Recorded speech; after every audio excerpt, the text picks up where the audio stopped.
પણ આપણો આ ડીજે દારૂ બધું બંધ થાય, આ ડીજે પણ બંધ કરો.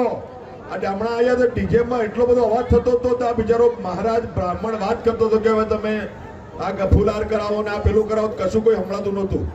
એટલે આ ડીજે તમારે મિત્રો બંધ કરવાનું છે આવતી સાલ માટે. આપણા દેશી બાજુ લઈને આવો, દેશી બાજુ આપણું રાખો.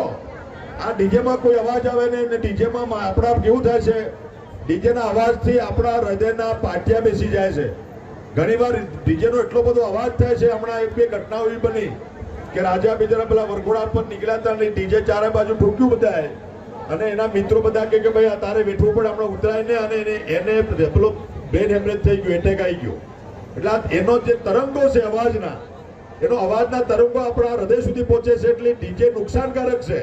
એટલે મારી તમને નમ્ર વિનંતી છે, બંધ કરો ને બંધ કરો, તમારી મરજી બધાની, પણ મારી વિનંતી એટલી છે કે આ ડીજે બંધ કરી દેશી બાજુ લાવીને આપણે